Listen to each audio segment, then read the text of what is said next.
ministre des Ressources animales et halieutiques, mesdames et messieurs, chers amis de la presse, vous savez tous que le Conseil national de sécurité, présidé par le président de la République, a pris des mesures importantes et a lancé donc un plan national de riposte au Covid-19. Et ce plan de riposte au niveau de son axe stratégique numéro 7, la recherche scientifique, la recherche opérationnelle dont nous avons la charge.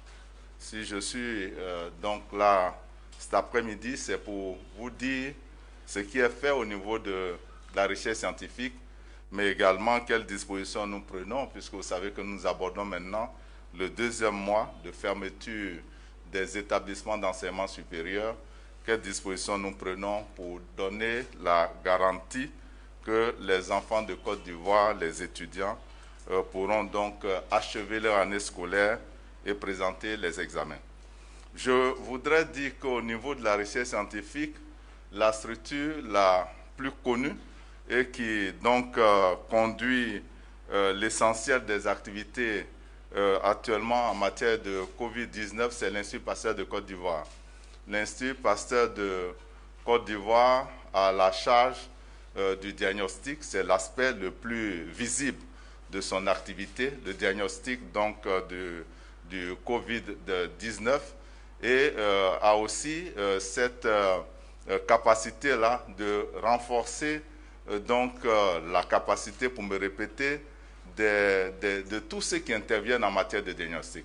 Donc il y a l'aspect diagnostic et il y a l'aspect formation de la mission de l'Institut Pasteur qui sont mises en œuvre, et c'est dans ce cadre-là que plus de 72 biologistes ont été formés, ce qui va permettre à d'autres structures de faire le diagnostic du coronavirus.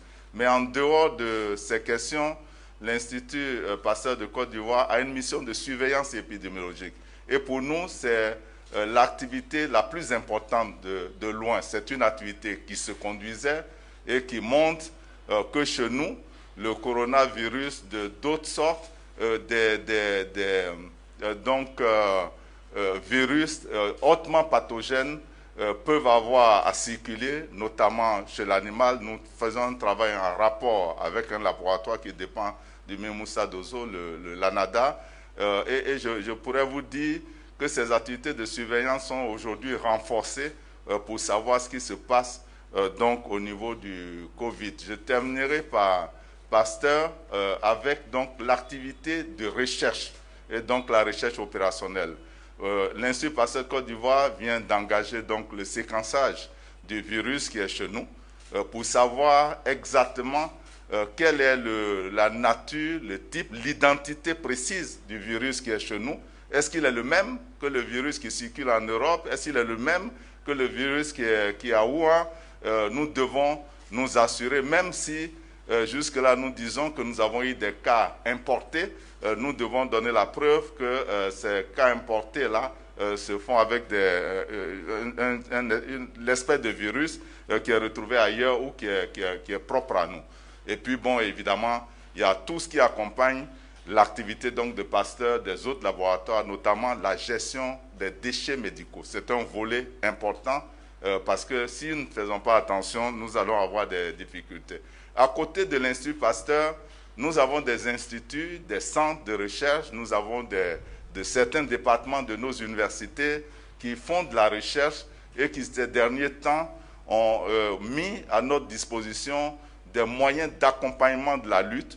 C'est le cas de l'Institut national polytechnique de Yamoussoukro qui a donc essayé de monter un gel hydroalcoolique, mais qui a également fait des propositions de masques qu'ils ont conçues au niveau des laboratoires de Yamoussoukro, mais qui mieux ont conçu un respirateur. Vous savez tous le combat aujourd'hui pour l'acquisition des respirateurs au niveau du monde, mais l'INP est en train de nous dire que si le soutien arrive, ils sont capables de mettre sur le marché des respirateurs made in Côte d'Ivoire, ce qui serait une excellente chose.